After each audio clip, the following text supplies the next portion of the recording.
ನಮಸ್ಕಾರ ಸ್ನೇಹಿತರೆ, icons of Indian business ಟೆಲಿವಿಷನ್ಗೆ ತಮ್ಮೆಲ್ಲರಿಗೂ ಸ್ವಾಗತ. ಎಂದಿನಂತೆ ನಾವು ಈ ದಿನವೂ ಒಬ್ಬ ಯುವ ಉದ್ಯಮಿಯನ್ನ ಪರಿಚಯ ಮಾಡುತ್ತಿದ್ದೇವೆ. ಸ್ನೇಹಿತರೆ, ಪ್ರತಿಯೊಬ್ಬರೂ ಬದುಕಿನಲ್ಲಿ ಏನಾದರೂ ಸಾಧನೆ ಮಾಡಬೇಕೆಂಬ ಕನಸನ್ನ ಹೊತ್ತಿರುತ್ತಾರೆ.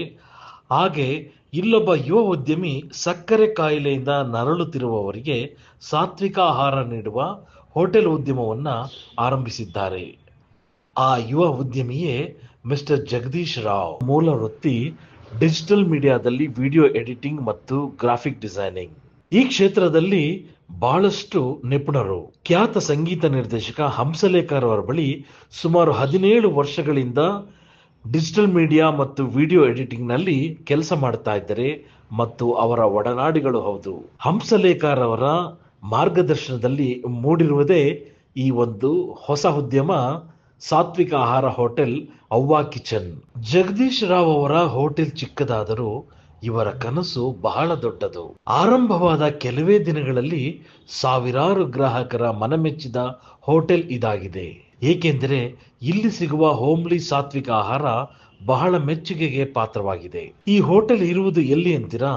ಬೆಂಗಳೂರಿನ ಇಂಡಸ್ಟ್ರಿಯಲ್ ಟೌನ್ ಎಂದು ಖ್ಯಾತಿ ಪಡೆದಿರುವ ಪೀಣ್ಯ ಬಳಿಯ ಯಗ್ಗನಹಳ್ಳಿಯಲ್ಲಿ. ಅದುವೇ ಅವ್ವಾ ಕಿಚನ್.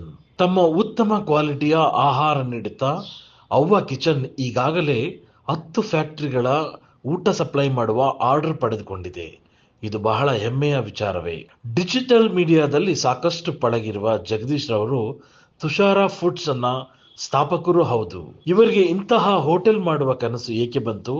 ಅವರ ಮುಂದಿನ ಉದ್ದೇಶಗಳೇನು, ಮುಂದಿನ ಯೋಜನೆಗಳೇನು ಎಂಬುದನ್ನ ಅವರಿಂದಲೇ ತಿಳಿದುಕೊಳ್ಳೋಣ. ಬನ್ನಿ ಸ್ನೇಹಿತರೆ, ಕಾರ್ಯಕ್ರಮಕ್ಕೆ ತಮ್ಮೆಲ್ಲರಿಗೂ ಸ್ವಾಗತ.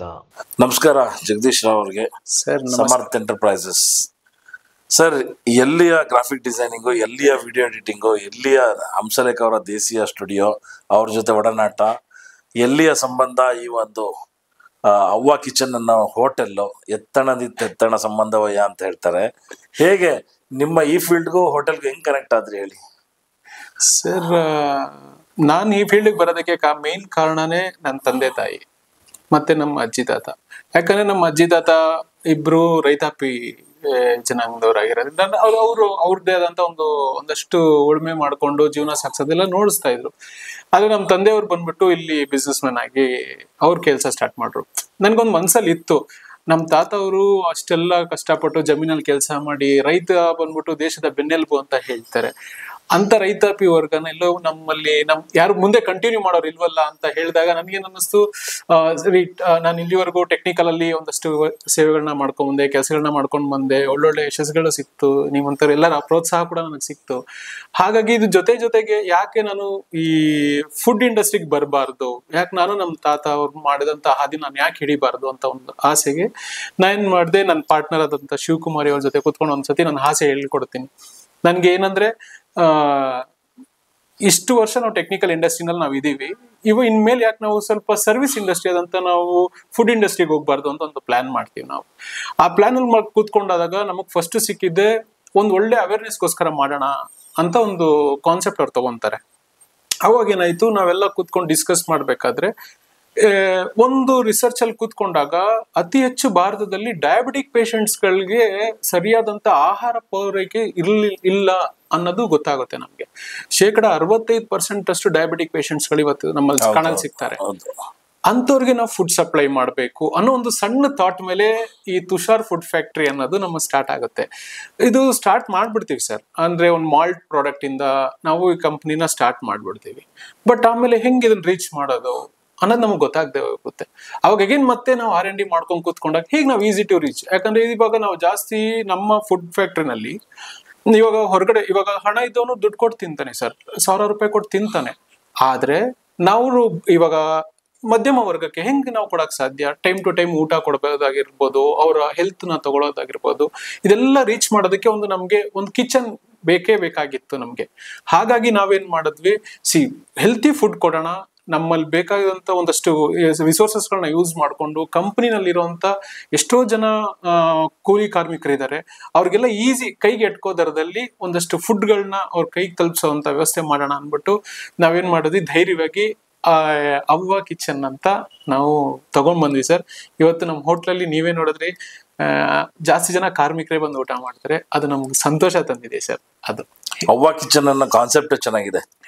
ಒಳಗಡೆ ಅವ್ವ ಕಿಚನ್ ಒಳಗಡೆ ಏನೇನು ಸಿಗುತ್ತೆ, ಅದ್ರ ವಿಶೇಷತೆ ಏನು ಸರ್? ನಮ್ಮ ಅವ್ವ ಕಿಚನ್ ನಲ್ಲಿ ಬಂದ್ಬಿಟ್ಟು ಮೇನ್ ಬಂದ್ಬಿಟ್ಟು ಸೌತೆಕಾಯಿ ರೊಟ್ಟಿ, ಮತ್ತೆ ಕೆಲವು ವೆಜಿಟೇಬಲ್ಸ್ ನಾವು ರೊಟ್ಟಿಗಳನ್ನ ಮಾಡಿ ಕೊಡ್ತೇವೆ. ಜೊತೆಗೆ ಮೀಲ್ಸ್ ಕೊಡ್ತೇವೆ. ಅದ್ರ ಜೊತೆಗೆ ಬೇಕಾದಂತ ಮಾಲ್ಟ್ ಕೂಡ ನಾವು ಕೊಡ್ತೇವೆ. ಇದೆಲ್ಲವೂ ಸೇರಿ ನಮ್ಮಲ್ಲಿ ಒಂದು ಸ್ಪೆಷಲ್ ಏನು ಅಂತ ಹೇಳಿದ್ರೆ, ಎಷ್ಟೋ ಜನ ಇವಾಗ ಕೆಲವು ಅಂದ್ರೆ ಬೀಟ್ರೂಟ್ ಆಗಿರ್ಬೋದು, ಕ್ಯಾರೆಟ್ ಆಗಿರ್ಬೋದು, ಮಕ್ಳು ತಿನ್ನೋದಕ್ಕೂ ಮತ್ತೆ ದೊಡ್ಡೋರು ತಿನ್ನೋದಕ್ಕೂ ಹಿಂದೆ ಮುಂದೆ ನೋಡ್ತಾರೆ. ಅಂತದನ್ನ ನಾವೇನ್ ಮಾಡ್ತೀವಿ, ರೊಟ್ಟಿ ತರ ಮಾಡಿ, ಬೀಟ್ರೂಟ್ ರೊಟ್ಟಿ ಮತ್ತೆ ಸೌತೆಕಾಯಿ ರೊಟ್ಟಿ ತರ ಮತ್ತೆ ಕ್ಯಾರೆಟ್ ರೊಟ್ಟಿ ತರ, ಈ ತರ ಹಲವು ವೆಜಿಟೇಬಲ್ಸ್ ಗಳಲ್ಲಿ ಡಿಫ್ರೆಂಟ್ ವೆರೈಟೀಸ್ ನಾವು ದೋಸೆ ಮತ್ತೆ ರೊಟ್ಟಿಗಳನ್ನ ಮಾಡಿ ಕೊಡೋದೇ ನಮ್ಮ ಹೋಟೆಲ್ನ ತುಂಬಾ ಸ್ಪೆಷಾಲಿಟಿ ಆಗಿರುತ್ತೆ ಸರ್. ನಿಮ್ಮ ಹೋಟೆಲ್ ಆರಂಭವಾಗಿ ಎಷ್ಟು ದಿನ ಆಯ್ತು ಮತ್ತೆ ರೆಸ್ಪಾನ್ಸ್ ಹೇಗಿದೆ ಸರ್? ಫುಡ್ ಫ್ಯಾಕ್ಟ್ರಿ ಸ್ಟಾರ್ಟ್ ಆಗಿ 1 ವರ್ಷ ಆಯ್ತು. ಕಿಚನ್ ಈಗ ರೀಸೆಂಟ್ ಆಗಿ ನಾವು ಮಾಡಿದ್ದು. ಇದರಲ್ಲಿ ರೆಸ್ಪಾನ್ಸ್ ತುಂಬಾ ಚೆನ್ನಾಗಿದೆ ಸರ್. ಎಲ್ಲರೂ ಬರ್ತಾರೆ, ಎಲ್ಲರೂ ಊಟ ಮಾಡಿ ತುಂಬಾ ಚೆನ್ನಾಗಿದೆ, ಹೋಮ್ಲಿ ಫುಡ್ ಇದೆ ಅಂತಾರೆ. ನಾವು ಅದೇ ಕಾನ್ಸೆಪ್ಟ್ ಹೋಮ್ಲಿ ಫುಡ್ ಕಾನ್ಸೆಪ್ಟ್. ಯಾಕಂದ್ರೆ ಪ್ರತಿಯೊಬ್ರು ಅವರು ಮಧ್ಯಾಹ್ನದ ಹೊತ್ತು ಬರ್ತಾರೆ, ಹೊರಗಡೆ ಹೋಗ್ತಾರೆ, ಹೋಟೆಲ್ಗಳೆಲ್ಲ ತಿಂತಾರೆ, ಸೋಡಾ ಟೇಸ್ಟಿಂಗ್ ಪೌಡರ್ಸ್ ಎಲ್ಲ ಯೂಸ್ ಮಾಡ್ತಾರೆ. ಬಟ್ ನಮ್ಮ ಹೋಟೆಲ್ ನಲ್ಲಿ ಯಾವುದೇ ರೀತಿಯಾದ ಸೋಡಾ ಆಗ್ಲಿ ಟೇಸ್ಟಿಂಗ್ ಪೌಡರ್ಸ್ ನಾವು ಯೂಸ್ ಮಾಡಲ್ಲ. ಎಲ್ಲ ಹೋಮ್ ಮೇಡೆಡ್.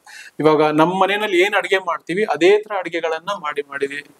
ಅದ್ರ ರುಚಿ ನೀವು ನೋಡಿದ್ರಿ, ಅದ್ರ ಬಗ್ಗೆ ನೀವು ಕೂಡ ಹೇಳ್ಬೇಕು. ಇಲ್ಲ, ನಾವು ಊಟ ಮಾಡಿದ್ವಿ, ಬಹಳ ಚೆನ್ನಾಗಿದೆ, ಅದ್ಭುತವಾಗಿದೆ. ಅದನ್ನೇ ಮೇಂಟೈನ್ ಮಾಡ್ಲಿ, ಒಳ್ಳೇದಾಗ್ಲಿ. Thank you sir. ಸರ್, ಇದು ತುಷಾರ್ ಫುಡ್ಸ್ ಅಲ್ಲಿ ನಿಮ್ಮ ಏನೇನ್ ಪ್ರಾಡಕ್ಟ್ ಮಾಡ್ತೀರಿ ನೀವು? ಸರ್, ನಮ್ಮಲ್ಲಿ ಇವಾಗ ಮೇನ್ ಇದು ಮಾಲ್ಟ್ ಹೋಗ್ತಾ ಇದೆ, ಹೆಲ್ತ್ ಮಿಲೆಟ್ಸ್ ಮಾಲ್ಟ್ ಗಳು ಹೋಗ್ತಾ ಇದೆ. ಅದಾದ್ಮೇಲೆ ಪಿಕಲ್ಸ್ ಗಳು ಹೋಗ್ತಾ ಇದೆ. ನೆಕ್ಸ್ಟ್ ಮಸಾಲಾ ಪ್ರಾಡಕ್ಟ್ಸ್ ನಾವು ಬರ್ತಾ ಇದೀವಿ. ವೆರಿ ಶಾರ್ಟ್ಲಿ ನಾವು ಡಯಾಬಿಟಿಕ್ ಪೇಷಂಟ್ಸ್ಗೆ ಅವ್ರಿಗೆ ಸಪ್ರೇಟ್ ರೆಸಿಪಿ ಆದಂತ ಊಟವನ್ನ ನಾವು ತರಬೇಕು ಅನ್ನೋ R&D ನಲ್ಲಿ ಇದೀವಿ. ವಿದಿನ್ 2 to 3 months ಅದನ್ನು ಮಾರ್ಕೆಟಿಗೆ ನಾವು ತರ್ತೀವಿ ಸರ್. ಓಕೆ, ಅವ್ವ ಕಿಚನ್ ಮುಖಾಂತರ ತರ್ತೀರಾ ನೀವು? ಹೌದು ಸರ್, ಬ್ರ್ಯಾಂಡ್ ಅವ್ವ. ಓಕೆ. ಅವ್ವ ಕಿಚನ್ ನಲ್ಲಿ ಮುಂದಿನ ಪ್ಲಾನ್ಸ್ ಏನಿದೆ ನಿಮ್ಗೆ? ಈಗ ಬಂದು ಈಗ ವಾಕಿನ್ ಕಸ್ಟಮರ್ಗೆ ಊಟ ಕೊಡ್ತೀರಿ, ಆನಂತರ ಮುಂದೆ ಏನ್ ಮಾಡ್ಬೇಕು ಅಂತ ಇದ್ದೀನಿ ಸರ್? ಇವಾಗ ನಮ್ಮ ಅವ್ವ ಕಿಚನ್ ಮಾಡಿದ್ದು, ಇವಾಗ ನಿಮ್ಗೆ ಅವಾಗ್ಲೇ ಹೇಳ್ದಂಗೆ ಡಯಾಬಿಟಿಕ್ ಪೇಷಂಟ್ಸ್ ಗೋಸ್ಕರ ನಾವು ಮಾಡಿದ್ದು. ಹಂಗಾಗಿ ನಾವೇನ್ ಮಾಡ್ಬೇಕು ಅಂತ ಮೇನ್ ಕಾನ್ಸೆಪ್ಟ್ಸ್ ಎಲ್ಲ ದೊಡ್ಡ ಕಂಪನೀಸ್ ಗಳಿಗೆ ಮತ್ತೆ ಫ್ಯಾಕ್ಟರೀಸ್ ಗಳಿಗೆ ನಾವು ಫುಡ್ ಸಪ್ಲೈ ಮಾಡ್ಬೇಕು ಅಂತಿದೀವಿ ಸರ್. ಯಾಕಂದ್ರೆ ಇವತ್ತು ಎಷ್ಟೋ ಜನ ಪ್ರೊಡಕ್ಷನ್ ಅಲ್ಲಿ ಕೆಲಸ ಮಾಡೋರು ಕೂಲಿ ಕಾರ್ಮಿಕರಿಗೆ ಡಯಾಬಿಟಿಕ್ ಇದೆ. ಆದ್ರೆ ಅವ್ರಿಗೆ ಗೊತ್ತಿಲ್ಲ ಅವ್ರನ್ನ ಹೆಂಗೆ ಮೇಂಟೈನ್ ಮಾಡ್ಕೋಬೇಕು ಅಂತ ಗೊತ್ತಿಲ್ಲ. ಅವ್ರ ಏನ್ ಮಾಡ್ತಾರೆ, ಹೊರಗಡೆ ಹೋಗ್ತಾರೆ, ಒಂದ್ ಪ್ಲೇಟ್ ಅನ್ನ ಸಾಂಬಾರ್ ಕೊಡಿ, ಒಂದ್ ಎಗ್ ರೈಸ್ ಕೊಡಿ, ಚಿಕನ್ ಕೊಡಿ, ತಿನ್ಬಿಡ್ತಾರೆ. ಬಟ್ ಅದು ಅವ್ರಿಗೆ ಗೊತ್ತಿಲ್ಲ, ಸುಮ್ನೆ ಬೇವ್ರು ಕೀಳೋದಾಗಿರ್ಬೋದು. ಅವ್ರ ಹೆಲ್ತ್ ಅಲ್ಲಿ ಅಷ್ಟು ವೇರಿ ಬರ್ತಾನೆ ಇರುತ್ತೆ. ಬಟ್ ಅವ್ರಿಗೆ ಕರೆಕ್ಟ್ ಆಗಿ ಅವ್ರ ಕಡೆಯಿಂದ ನೀವು ಪ್ರೊಡಕ್ಷನ್ ವರ್ಕ್ ತೆಗಿಯಕ್ಕಾಗಲ್ಲ. ಅಂತವ್ರಿಗೆ ನಾವೇನ್ ಮಾಡ್ಬೇಕು ಅಂತಿದೀವಿ ಅಂತ ಸ್ಪೆಷಲ್ ಫುಡ್ಸ್ ಅವ್ರಿಗೋಸ್ಕರ ಮಾಡ್ತಾ ಇದೀವಿ. ಹೆಲ್ತಿ ಫುಡ್ಸ್ ಗಳನ್ನ ಮಾಡಿ ಅವ್ರಿಗೆ ತಲುಪಿಸ್ತೀವಿ.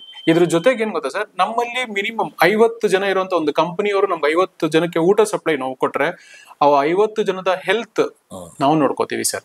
ಪ್ರತಿ ತಿಂಗಳಿಗೆ ಅಥವಾ 2 ತಿಂಗಳಿಗೆ ಒಂದ್ಸತಿ ನಾವು ಏನ್ ಫುಡ್ ಕೊಡ್ತೀವಿ, ಅದ್ರ ಜೊತೆಗೆ ಅವ್ರಿಗೆ BP ಶುಗರ್ ನಾವು ಫ್ರೀ ಆಗಿ ಟೆಸ್ಟ್ ಮಾಡಿ ಅವ್ರಿಗೆ ರಿಸಲ್ಟ್ಸ್ ನ ತಲುಪಿಸುವಂತ ವ್ಯವಸ್ಥೆ. ಆರೋಗ್ಯಕರವಾದ ಊಟ ಕೊಡ್ಬೇಕು ಅಂತ ಪ್ಲಾನ್ ಮಾಡಿದ್ದೀನಿ. ಅದೇ ಹೆಜ್ಜೆ ಇಟ್ಟಿದ್ದೀರಾ, ಮುಂದೆ ಸಂಪರ್ಕ ಮಾಡ್ತಾ ಇದ್ದೀರಾ ನೀವು? ಮಾಡ್ತಾ ಇದೀವಿ ಸರ್. ಆಲ್ರೆಡಿ 4 ಕಂಪ್ನಿಗಳಿಗೆ ನಾವು ಸಪ್ಲೈ ಮಾಡ್ತಾ ಇದೀವಿ. ಹೌದಾ? Very good. 4 ಕಂಪ್ನಿಗಳಿಗೆ ನಾವು ಸಪ್ಲೈ ಮಾಡ್ತಾ ಇದೀವಿ. ಅಲ್ಲಿ ಕಡೆಯಿಂದ ಒಳ್ಳೆ ರಿಸಲ್ಟ್ ಕೂಡ ಇದೆ ನಮ್ಗೆ. ಅಂದ್ರೆ ಇವಾಗ ಸ್ವಲ್ಪ ಸಣ್ಣ ಪುಟ್ಟ ಪ್ರೋಗ್ರಾಮ್ ಅಲ್ಲಿ ನಡೀತಾ ಇದೆ. ವೀಕ್ಷಕರು ಎಲ್ಲ ನಮ್ ಮೇಲೆ ಕರುಣೆ ತೋರಿಸಿದ್ರೆ ಸ್ವಲ್ಪ ದೊಡ್ಡ ಮಟ್ಟದಲ್ಲಿ. ನಿಮ್ಮ ಟೀಮ್ ಹೇಗಿದೆ? ಅವ್ವ ಕಿಚನ್ ಟೀಮ್ ಹೇಗಿದೆ ಸರ್? ಸೂಪರ್ ಆಗಿದೆ. ಇದರ ಇನ್ಚಾರ್ಜ್ ನ ಎಲ್ಲ ನನ್ನ ಪಾರ್ಟ್ನರ್ ಆದ ಶಿವಕುಮಾರಿ ಅವರಿಗೆ ನಾನು ವಹಿಸಿದ್ದೀನಿ. ಹಂಗಾಗಿ ಅವರು ಫುಡ್ ಅಲ್ಲಿ ಮಾತ್ರ ಕಾಂಪ್ರಮೈಸೇ ಇಲ್ಲ ಸರ್. ನಮ್ಗೆ ಲಾಭಕ್ಕೋಸ್ಕರ ಕೆಲಸ ಮಾಡೋದ್ ಬೇಡ, ಜನದ ಹೆಲ್ತ್ಗೋಸ್ಕರ ಕೆಲಸ ಮಾಡೋಣ, ಅವರೇ ನಮ್ಮನ್ನ ನೋಡ್ಕೊಂತಾರೆ ಅನ್ನೋ ಒಂದು ಧ್ಯೇಯ ಅವರಲ್ಲಿದೆ. ಹಾಗಾಗಿ ಶಿಸ್ತಾಗಿ ಎಲ್ಲವೂ ತುಂಬಾ ಚೆನ್ನಾಗಿ ನಡೀತಾ ಬರ್ತಾ ಇದೆ ಸರ್. ಓಕೆ. ಈ ಬ್ರಾಂಚ್ ಮತ್ತೇನಾದ್ರು ಮಾಡಕ್ ಪ್ಲಾನ್ ಇದೆಯಾ?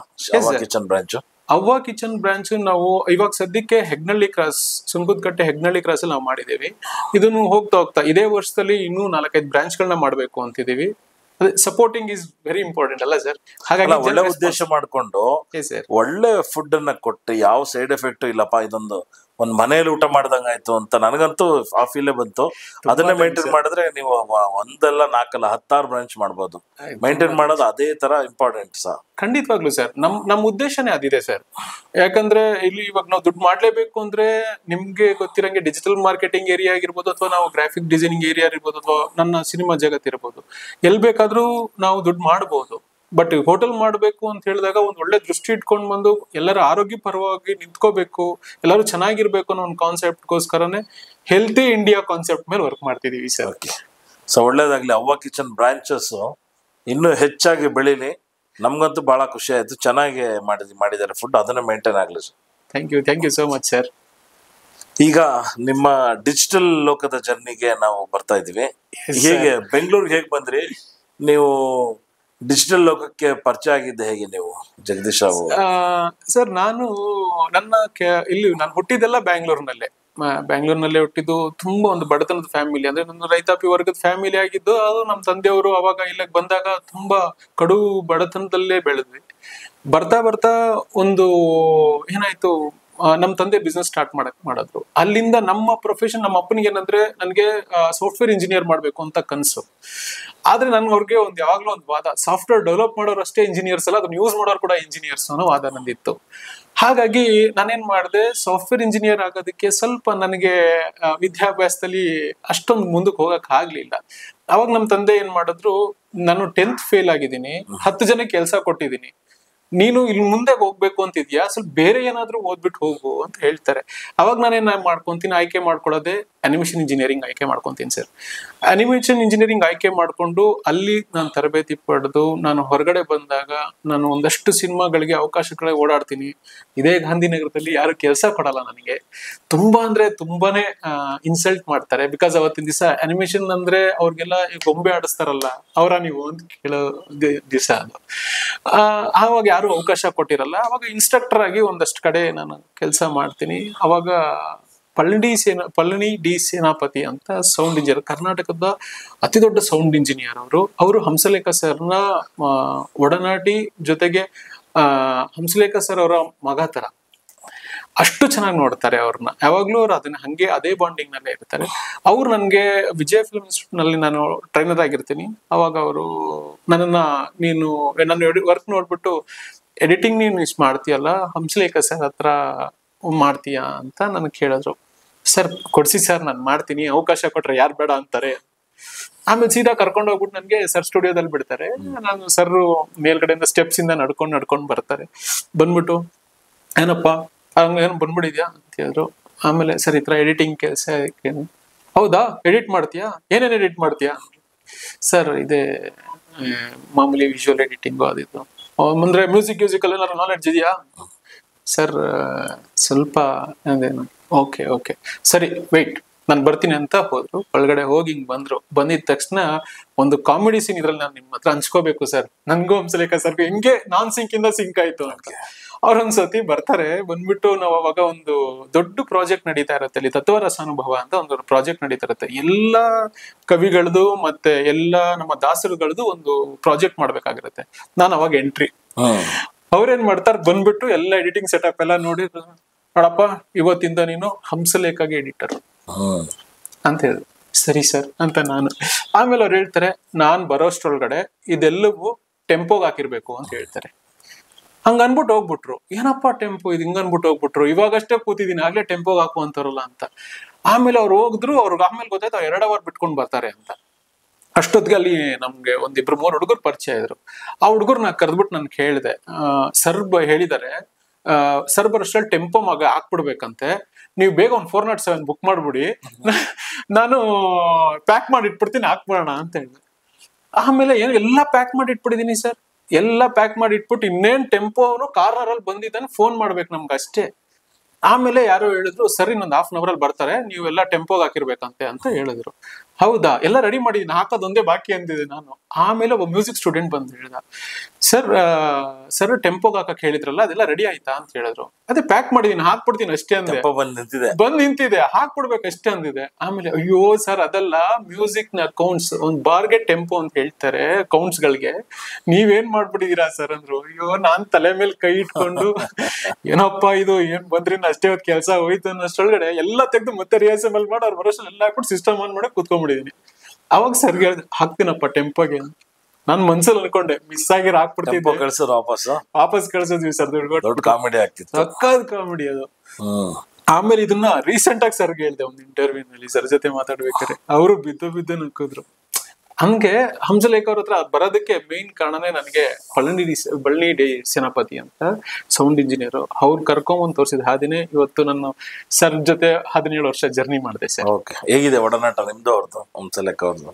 ಸರ್ ಮನೆ ಮಕ್ಳದ್ಕಿನ್ನ ಹೆಚ್ಚಾಗಿ ನೋಡ್ಕೊಂತಾರೆ ಸರ್. ಇವತ್ ನಾವ್ ಏನಾದ್ರೂ ಹೊರಗಡೆ 4 ಜನ ಗೊತ್ತಿಡಿತಾರೆ ಅಥವಾ 4 ಜನಕ್ಕೆ ಏನಾದ್ರೂ ನಾವು ಗೊತ್ತಿದೀವಿ ಅಂತ ಹೇಳಿದ್ರೆ ಕಾರಣನೇ ಅವರು ಸರ್. ನಮ್ ತಂದೆ ತಾಯಿನ ನಾವ್ ಎಷ್ಟು ಆರಾಧಿಸ್ತೀವೋ ಅವ್ರನ್ನು ಕೂಡ ಅಷ್ಟೇ ನಾವು ಆರಾಧಿಸ್ತೀವಿ ಸರ್. ಹಂಸಲೇಖ ಅವರು ಸಾಕಷ್ಟು ಮುಂಗೋಪಿ ಅಂತ ಹೇಳ್ತಾರೆ, ನೀವು 17 ವರ್ಷದಿಂದ ಇದ್ದೀರಿ, ಹೇಗ ಅನ್ಸುತ್ತೆ ನಿಮ್ಗೆ? ಸರ್ ಅದು ತಾಯಿಗರಳು, ಅವ್ರಿಗಿರೋ ತಾಯಿಗರಳು. ಅಮ್ಮ ಬೈತಾರೆ ಅನ್ಬಿಟ್ಟು ಮಕ್ಳು ಬೇಜಾರು ಮಾಡ್ಕೊಂಡ್ಬಿಟ್ರೆ ಕಷ್ಟ ಸರ್. ಬೈತಾರೆ ಸರ್, ಅಂದ್ರೆ ಅವರು ಸುಮ್ನೆ ಬೈಯಲ್ಲ ಸರ್, ಯಾರೇ ಆಗ್ಲಿ ಕಾರಣ ಇಲ್ಲದೆ ಬೈಯೋದಕ್ಕೆ ಯಾರು ಬೈಯಲ್ಲ. ಅತಿ ಹೆಚ್ಚು ನಗೋದು ಈ ಪ್ರಪಂಚದಲ್ಲಿ ಯಾರನ್ನಾರು ನಾನು ನೋಡಿದ್ರೆ ಹಂಸಲೇಖ. ಹಂಸಲೇಖ ಸರ್, ನೀವು ನಗೋದು ಮತ್ತೆ ಅವ್ರ ಜೊತೆ ಕೂತ್ಕೊಂಡು ಊಟ ಮಾಡ್ಬೇಕು ಸರ್, ಮಗು ತರ ಸರ್. ಪ್ರಿಯರು. 24 ಗಂಟೆ ಬರೀ ಕಾಮಿಡಿ ಮಾಡ್ತಾನೆ ಇರ್ತಾರೆ. ನಾವಂತೂ ಒಂದ್ಸತಿ ಎಡಿಟಿಂಗ್ ರೂಮ್ ಅಲ್ಲಿ ಪ್ರತಿದಿನ ನಾನು ಅವ್ರ ಸ್ಟುಡಿಯೋ ಇಂದಾನೇ ನಾನು ಕೆಲಸ ಸ್ಟಾರ್ಟ್ ಮಾಡೋದು.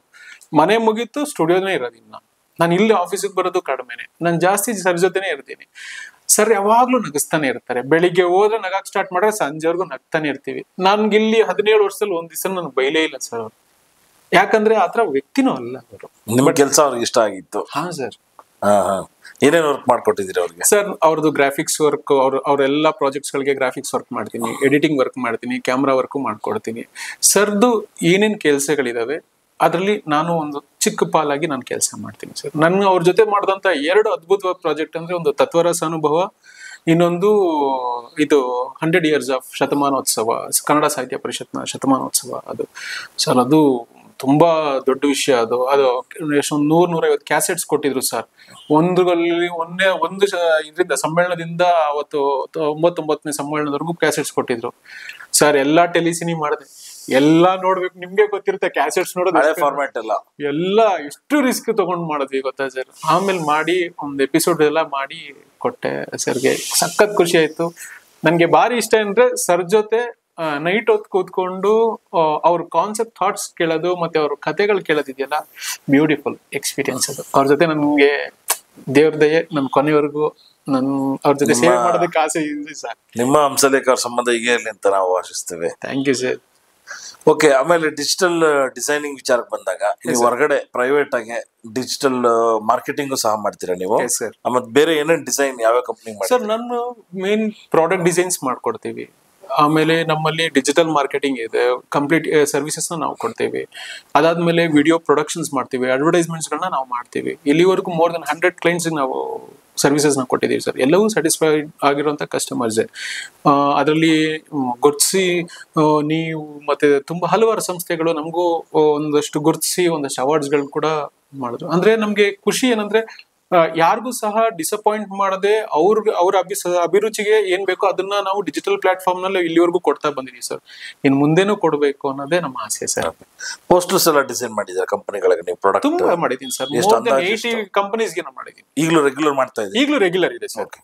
ನಮ್ದು ಅವ್ವ ಕಿಚನ್ ಬಂದ್ಬಿಟ್ಟು ಒಂದು ನಮ್ಮ ಅಂಗ ಸಂಸ್ಥೆ, ಇನ್ನೊಂದು ಸಂಸ್ಥೆ ಒಂದು ಸಂಸ್ಥೆ ಸಮರ್ಥ ಎಂಟರ್ಪ್ರೈಸಸ್.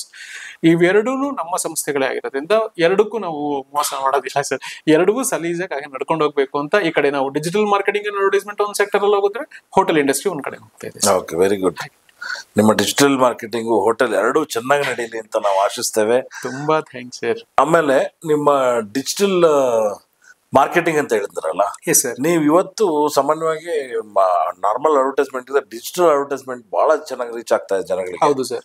ನೀವು ಯಾವ ತರ ನಮ್ಗೆ ಡಿಜಿಟಲ್ ಸಪೋರ್ಟ್ ಬೇಕು ಅಂದ್ರೆ ಯಾವ ಒಂದು ಪ್ರಾಡಕ್ಟ್ ಬಂತು ಅಂದ್ರೆ ಎಲ್ಲೆಲ್ಲಿ ಪ್ರಮೋಟ್ ಮಾಡ್ತೀರಾ ನೀವು ಹೇಳಿ ಸರ್? ನಿಮ್ ಎಲ್ಲಾ ಸೋಷಿಯಲ್ ಮೀಡಿಯಾ ಪ್ಲಾಟ್ಫಾರ್ಮ್ಸ್ ಅಲ್ಲೂ ನಾವು ವರ್ಕ್ ಮಾಡ್ತೀವಿ ಸರ್.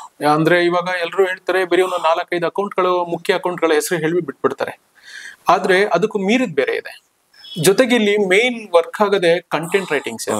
ಇಲ್ಲಿ ಡಿಜಿಟಲ್ ಪ್ಲಾಟ್ಫಾರ್ಮ್ ಅಲ್ಲಿ ಯಾರೋ ಬಂದ್ಬಿಟ್ಟು ಯಾರೋ ಒಂದ್ ಸಣ್ಣ ಬಡ್ಜೆಟ್ ಕೊಡ್ತಾರೆ, ಆ ಬಡ್ಜೆಟ್ ಅಲ್ಲಿ ನಾನು ಏನೋ ಹಾಕ್ಬಿಡ್ತೀನಿ, ಮಾಡ್ಬಿಡ್ತೀನಿ, ಅದ್ರಲ್ಲಿ ಏನೋ ಆಗ್ಬಿಡುತ್ತೆ. It's not like that. Digital market ನ ಅದ್ರದ್ದು ಕನ್ಸೇ ಬೇರೆ. ಯಾಕಂದ್ರೆ ಇವಾಗ ಯಾರೇ ಒಬ್ರು ಪ್ರಾಡಕ್ಟ್ ಆಗ್ಲಿ, ಫೇಸ್ಬುಕ್ ಆಗ್ಲಿ, ಟ್ವಿಟರ್, ಇನ್ಸ್ಟಾಗ್ರಾಮ್ ನಲ್ಲಿ ಆಗ್ಲಿ, ಅವರು ಬರೀ ಪೋಸ್ಟಿಂಗ್ ಮಾಡ್ಬಿಟ್ರೆ ಮುಗಿದೋಗಲ್ಲ ಸರ್. ಅದ್ರ ಹಿಂದೆ ನಡೆಯುವಂತ ಅಷ್ಟು ಕಂಟೆಂಟ್ ವರ್ಕ್ ಆಗಿರ್ಬೋದು, ಅಥವಾ ಅವ್ರಿಗೆ ರೀಚ್ ಮಾಡುವಂತ ವರ್ಕ್ ಆಗಿರ್ಬೋದು, ಇನ್ಸೈಟ್ಸ್ ಗಳನ್ನ ನೋಡ್ಕೊಳ್ಳೋದಾಗಿರ್ಬೋದು, ಪ್ರತಿ ಒಂದು ಸ್ಟೆಪ್ ಬೈ ಸ್ಟೆಪ್ ಒಂದಷ್ಟು ಹಂತಗಳಿದಾವೆ ಸರ್. ಅದೆಲ್ಲವೂ ಕರೆಕ್ಟ್ ಆಗಿದ್ರೆ ಮಾತ್ರ ನಿಮ್ಗೆ ಡಿಜಿಟಲ್ ಮಾರ್ಕೆಟಿಂಗ್ ವರ್ಕೌಟ್ ಆಗುತ್ತೆ ಸರ್. ಇವತ್ತು ಒಂದು ವರ್ಷಕ್ಕೆ 10 ಕಂಪನಿಗಳನ್ನ ತಗೊಳ್ಳೋಣ ಸರ್, ಡಿಜಿಟಲ್ ಮಾರ್ಕೆಟಿಂಗ್ ಬಂತು ಅಂತ. ಅದ್ರಲ್ಲಿ ಕ್ಲಿಕ್ ಆಗಿರೋದೇ 2-3 ಅಷ್ಟೇ ಸರ್. ಅಂದ್ರೆ 70% ಲಾಸ್ ಆಗ್ತಿದೆ. ಯಾಕೆ ಲಾಸ್ ಆಗ್ತಿದೆ ಅಂದ್ರೆ ಬಿಕಾಸ್ ಆಫ್ ಡಿಜಿಟಲ್ ಮಾರ್ಕೆಟಿಂಗ್ ನಲ್ಲಿ ಸಂಪೂರ್ಣ ಜ್ಞಾನ ಇಲ್ಲದೆ ಇರೋರು ಮಾಡ್ತಕ್ಕಂಥ ಒಂದಷ್ಟು ಮಿಸ್ಟೇಕ್ಸ್ ಗಳಿಂದ ಎಲ್ಲವೂ ಮಾಡೋರ್ಗು ತೊಂದರೆ ಆಗಿದೆ ಸರ್. ಇವತ್ತು ಹೇಳ್ತೀರಾ, ಎಲ್ಲರೂ ಹೇಳ್ತಾರೆ ಸರ್ 2,000 ರೂಪಾಯಿ 3,000 ರೂಪಾಯಿ ತಗೊಂತಾರೆ, ಡಿಜಿಟಲ್ ಮಾರ್ಕೆಟಿಂಗ್ ವರ್ಕ್ ಮಾಡ್ತಾರೆ ಸರ್. ಒಂದು ಕ್ಯಾಂಪೇನ್ ರನ್ ಮಾಡ್ಬೇಕು ಅಂದ್ರೆ ಸಮ್ ಅಮೌಂಟ್ಸ್ ಅಂತ ಬರುತ್ತೆ, ಪ್ಲಸ್ GST ಬೇರೆ ಆಡ್ ಆಗುತ್ತೆ. ನಿಮ್ಗೆ 2,000 ರೂಪಾಯಿನಲ್ಲಿ ಹೆಂಗ್ ವರ್ಕ್ ಆಗುತ್ತೆ? ಹೆಂಗ್ ಬ್ರ್ಯಾಂಡ್ ರೀಚ್ ಮಾಡ್ತೀರಾ ನೀವು? ಅದು ನಿಮಗ್ ನೀವು ಮಾಡ್ಕೊಂಡ್ರೆ ಓಕೆ, ಒಂದು ಏಜೆನ್ಸಿ ಮಾಡಕ್ ಚಾನ್ಸ್ ಇಲ್ಲ. ಅದಕ್ಕೆ ಆದಂತ ಒಂದು ಸೆಟ್ ಆಫ್ ಬಡ್ಜೆಟ್ ಇಟ್ಕೋಬೇಕು, ಅದ್ರ ಬಗ್ಗೆ ಪ್ಯಾಷನೇಟ್ ಇರಬೇಕು, ಎಲ್ಲದಕ್ಕಿಂತ ಮುಖ್ಯ ತಾಳ್ಮೆ ಇರಬೇಕು. ನೀವು ಹೇಗೆ ಕಲ್ತ್ರಿ ಡಿಜಿಟಲ್ ಮಾರ್ಕೆಟಿಂಗ್? ಸರ್, ಇದಕ್ಕೆ ನನ್ನ ಒಬ್ರು ಹೆಸರು ತಗೊಳ್ಳೇಬೇಕಿದು. ಡಾಕ್ಟರ್ ಕಾಮಿನಿ ರಾವ್ ಅಂತ ಎಲ್ರಿಗೂ ಗೊತ್ತು, ಫೇಮಸ್ ಗೈನಕಾಲಜಿಸ್ಟ್. ಅವರ ಸೊಸೆ ಆದಂತ ಪೂಜಾ ಸಿದ್ಧಾರ್ಥ ರಾವ್ ಅವರು ನಡೆಸ್ತಕ್ಕಂತ ಒಂದು ಪೂರ್ವಿ ಡಿಜಿ ಸ್ಮಾರ್ಟ್ ಅಂತ, ಅಲ್ಲಿ ನಾನು ವಿಡಿಯೋ ಎಡಿಟರ್ ಆಗಿ ಹೋಗ್ತೀನಿ. ಅಲ್ಲಿ ಅದೊಂದು ಬೇರೆ ಲೋಕ. ನಾನು ವಿಜುವಲ್ ಸೆಕ್ಷನ್ ಇಂದ ಹೋಗಿರೋನ್ಗೆ ಇವರೆಲ್ಲರೂ ಏನ್ ಮಾಡ್ತಿದ್ದಾರೆ ಅಂದ್ರೆ ಎಲ್ಲರೂ ಸೋಷಿಯಲ್ ಮೀಡಿಯಾದಲ್ಲಿ ಆಟ ಆಡ್ಕೊತಿದ್ದಾರೆ. ಅಂದ್ರೆ ಡಿಜಿಟಲ್ ಮಾರ್ಕೆಟಿಂಗ್ ನಲ್ಲಿ ಇವರು ಸಖತ್ ಗೇಮ್, ಒಳ್ಳೆ ಮಾಸ್ಟರ್ಸ್ ಗಳನ್ನ ಇಟ್ಕೊಂಡಿದ್ರು. ನಾನು ಹೆಂಗಾದ್ರೂ ಮಾಡಿ ಹೋಗ್ಬೇಕಲ್ಲ ಅಂದಾಗ ಏನಾಯ್ತು, ಅಲ್ಲಿ ಪ್ರತಿಭಾ ಅಂತ ಒಬ್ರು ನನ್ಗೆ, ಅವರು ರಿಲೇಟಿವ್, ನನ್ಗೆ ತುಂಬಾ ಹತ್ರ ಆದ್ರು. ನಾನು ಇವತ್ತಿಗೂ ನಾನು ಡಿಜಿಟಲ್ ಮಾರ್ಕೆಟಿಂಗ್ ಬರೋದಕ್ಕೆ ಅವರೇ ಮೇನ್ ಕಾರಣ. ಅವ್ರ ಹತ್ರ ನನ್ಗೆ ಮಾತಾಡದೆ ಕೂಡ, ಮೇಡಮ್ ನಾನು ಈ ತರ ಡಿಜಿಟಲ್ ಮಾರ್ಕೆಟಿಂಗ್ ಕರಿಬೇಕು, ನಿಮ್ಗೆ ಏನ್ ಸಾಧ್ಯ ಆಗುತ್ತೆ ಫ್ರೀ ಟೈಮ್ ನಲ್ಲಿ ನನ್ಗೆ ಅದನ್ನ ಹೇಳ್ಕೊಂಡ್ ಕೊಡಿ. ಅವಾಗ ನನಗೆ ಈ ಸೋಷಿಯಲ್ ಮೀಡಿಯಾ ಪರಿಚಯ ಆಗೋದಾಗಿರ್ಬೋದು, ಅಥವಾ ಬೇರೆ ಬೇರೆ ಹೇಳ್ಕೊಡೋದಾಗಿರ್ಬೋದು, ಎಲ್ಲ ಮಾಡಿದ್ರು. ಆಮೇಲೆ ಅವ್ರು ಹೇಳಿದ್ರು, ಜಗದೀಶ್ ಇದಕ್ಕೊಂದು ಕೋರ್ಸ್ ಅಂತ ಇರುತ್ತೆ, ಅದನ್ನ ಮಾಡ್ಕೊಂಡ್ರೆ ನಿಮ್ಗೆ ಹೆಲ್ಪ್ಫುಲ್ ಆಗುತ್ತೆ. ಸರ್, ನಾನು ಅದನ್ನ ಕೋರ್ಸ್ ಮಾಡಿದೆ ಕೂಡ. ನಾನು ಅದಕ್ಕೋಸ್ಕರ 1-2 ವರ್ಷ ಟೈಮ್ ಕೊಟ್ಟು ಕೋರ್ಸ್ ಮಾಡಿ ಎಲ್ಲವೂ ಮಾಡಿದೆ. ಆಮೇಲೆ ಬರ್ತಾ ಏನಾಯ್ತು, ನನ್ಗೆ ಇದ್ರಲ್ಲಿ ಗೊತ್ತಾಯ್ತು, ಇದು ಒಂದು ಚಿಕ್ಕದಾದಂತ ಒಂದು ಮನೆ ಅಲ್ಲ, ಇದು ಡಿಜಿಟಲ್ ಮಾರ್ಕೆಟ್, ಇದೊಂದು ಸಮುದ್ರ. ಇದ್ರೊಳಗಡೆ ಕಲಿತಾ ಇರೋದು ದಿನ ಕಲಿಕೆ ಇದ್ದೇ ಇರುತ್ತೆ ಅಂತ. ಸರ್, ಅಲ್ಲಿಂದ ನಾನು ಸ್ಟೆಪ್ ಬೈ ಸ್ಟೆಪ್ ಸ್ಟಾರ್ಟ್ ಮಾಡ್ತಾ ಬಂದಿದ್ದು ಟಿಲ್ ಇವತ್ತು ನಾವು ನಮ್ಮ ಎಲ್ಲಾ ಕ್ಲೈಂಟ್ಸ್ಗೂ ಥ್ರೂ ವರ್ಕ್ ಮಾಡೋಷ್ಟು ಬಂದಿದ್ದೀವಿ ಸರ್. Very good. ಇದು ನಮ್ಮ ಡಿಜಿಟಲ್ ಪ್ಲಾಟ್ಫಾರ್ಮ್. ಯಾರೋ ಒಂದು ಮಾರ್ಕೆಟ್ ಅಲ್ಲಿ ಒಂದು ಪ್ರಾಡಕ್ಟ್ ಬರುತ್ತೆ ಸರ್ ನಿಮ್ಗೆ, ಎಸ್, ಒಂದು ಫುಡ್ ಪ್ರಾಡಕ್ಟ್ ಅನ್ಕೊಳ್ಳಿ. ಅವ್ರ ಟೆಲಿವಿಷನ್, ಪ್ರಿಂಟ್ ಮೀಡಿಯಾ, ಇಲ್ಲಿ ಬಜೆಟ್ ಇರಲ್ಲ ಅವ್ರಿಗೆ ಪಾಪ್ಯುಲರ್ ಮಾಡ್ಲಿಕ್ಕೆ. ನಿಮ್ ಡಿಜಿಟಲ್ ಮೀಡಿಯಾ ಸಪೋರ್ಟ್ ಅಲ್ಲಿ ಹೇಗೆ ಮಾಡ್ಬೋದು ಅದನ್ನ? ನಿಮ್ಮ ಐಡಿಯಾಸ್ ಏನದಕ್ಕೆ? ಸರ್, ಡಿಜಿಟಲ್ ಪ್ಲಾಟ್ಫಾರ್ಮ್ ನಲ್ಲಿ ಮೇನ್ ಒಂದೇ ಸರ್, ಒಂದೇನಂದ್ರೆ ಜನರಿಗೆ ವಾವ್ ಅನ್ನೋ ತರ ಪ್ರಾಡಕ್ಟ್ ಇರಬೇಕು. ಸುಮ್ನೆ ಎಲ್ಲರೂ ಪ್ರಾಡಕ್ಟ್ ಮಾಡ್ಬಿಟ್ಟು ನಾನು ಡಿಜಿಟಲ್ ಮಾರ್ಕೆಟಿಂಗ್ ಲಕ್ಷಾಂತರ ರೂಪಾಯಿ ಹಾಕಿದೆ ಅಂದ್ರೆ ವರ್ಕ್ ಆಗಲ್ಲ. ಎಲ್ಲವೂ ಕೂಡ ನಿಮ್ಗೆ ಒಂದು ಪಾಯಿಂಟ್ ಆಗಿ ಕನ್ವರ್ಟ್ ಆಗುತ್ತೆ. ಇವಾಗ ಒಂದು ಸಣ್ಣದೇ ಒಂದು ತಗೊಂತೀವಿ ಅಂತ ಅನ್ಕೊಳ್ಳೋಣ, ಯಾವ್ದಾದ್ರು ಒಂದು ಫುಡ್ ಪ್ರಾಡಕ್ಟ್ ತಗೊಂತೀವಿ ಅಂತ ಅನ್ಕೊಳ್ಳೋಣ, ಒಂದು ಲೇಸ್ ತಗೊಂಡ್ವಿ ಅಂತ ಅನ್ಕೊಳ್ಳೋಣ, ಚಿಪ್ಸ್ ತಗೊಂಡ್ವಿ. ಆ ಚಿಪ್ಸ್ ಟೇಸ್ಟಿ ಆಗಿದ್ರೆ ಅಲ್ವಾ ಸರ್ ನೀವು ಏನೇ ಬ್ರ್ಯಾಂಡಿಂಗ್ ಮಾಡಿದ್ರು ಪ್ರಾಡಕ್ಟ್ ಹಾಗೆ ಇರಬೇಕು. ಎಷ್ಟೋ ಜನ ಏನ್ ಮಾಡ್ತಾರೆ, ಪ್ರಾಡಕ್ಟ್ ಸರಿ ಇರಲ್ಲ ಆದ್ರೂ ಬ್ರ್ಯಾಂಡಿಂಗ್ ಮೇಲೆ ದುಡ್ಡು ಹಾಕ್ತಾರೆ. ಕೆಲವರಿಗೆ ಪ್ರಾಡಕ್ಟ್ ಚೆನ್ನಾಗಿದ್ದು ಬ್ರ್ಯಾಂಡಿಂಗೇ ಮಾಡಕ್ ಬರಲ್ಲ.